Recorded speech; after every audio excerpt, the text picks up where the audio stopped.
যেখানে সেখানে ছড়িয়ে ছিটিয়ে আছে খাবারে উচ্ছিষ্ট সহ নানা আবর্জনা। পরিত্যক্ত জিনিসপত্র ফেলে রাখা হয়েছে বারান্দা জুড়ে। স্যাঁতসেঁতে মেঝে আর সর্বত্র মাকড়সার জালের বিস্তার। পড়ে আছে সর্বশেষ 1989 সাল পর্যন্ত ভোটে নির্বাচিত রাকসু নেতাদের নাম সম্বলিত দুটি বোর্ডও।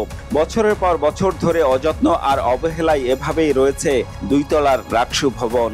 ভবনটা খুবই নোংরা, বাজে পরিস্থিতির মতো হয়ে আছে। রাকসু যে এইভাবে পড়ে আছে, এই যে আপনার ঝোড় ঝাপ ময়লা এইসবের উপরে আলটিমেটলি তারা এই ব্যাপারটি কোনো কিছু মনেই করে না, মানে খুব সিলি হিসেবে দেখে। আমরা শুধু এখানে যাতায়াতই করি, আমরা আসিনি। ভেতরটা আপনি এখনো দেখতেন, হয়তো স্যাঁতসেঁতাই আছে। রাকসু ভবনে কখনো যাই নাই বা এটা সম্পর্কে আমার ধারণাও নাই। দীর্ঘ 35 বছর ধরে রাকসুর কার্যক্রম বন্ধ থাকায় ভবনটির অনেকাংশ চলে গেছে ক্যাম্পাসের বিভিন্ন সামাজিক ও সাংস্কৃতিক সংগঠনের দখলে।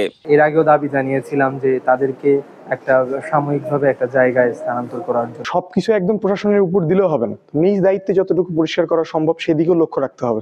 রাকসুর কোষাধ্যক্ষ জানান, দীর্ঘদিন ধরে ভবনটি পড়ে থাকায় সংগঠনগুলোকে টিএসসিসি কর্তৃপক্ষ বরাদ্দ দিয়ে থাকতে পারে। তবে চলমান রাকসু নির্বাচনের পর ভবনটি নির্বাচিত ছাত্র প্রতিনিধিদের জন্য খালি করে দেওয়া হবে। যদিও ভবনটা রাকসু এবং থাকার কথা ছিল রাকসুতেই, যেহেতু ইতোপূর্বে রাকসুর সুনির্দিষ্ট কোনো কার্যক্রম ছিল না, অফিসটাও সেই ফরম্যাটে কখনো ড্রাইভ করেনি, টিএসসিসির পরিচালক মারফত হয়তো কিছু বিষয় এটা ড্রিল করতে পারে।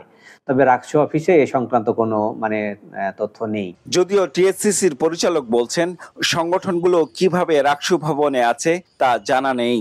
বহু আগে থেকে ওনারা ওখানে আছেন, যেহেতু রাকসুর কোনো কাজ হয় না।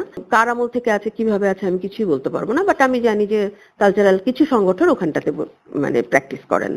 1957 সালে রাকসুর প্রথম নির্বাচন অনুষ্ঠিত হয়। 1958 সালে জেনারেল আইয়ুব খান সামরিক শাসন জারি করায় 1962 সাল পর্যন্ত বন্ধ ছিল রাকসুর কার্যক্রম। তবে 1962 সাল থেকে 1989 সাল পর্যন্ত 14 বার অনুষ্ঠিত হয় রাকসু নির্বাচন।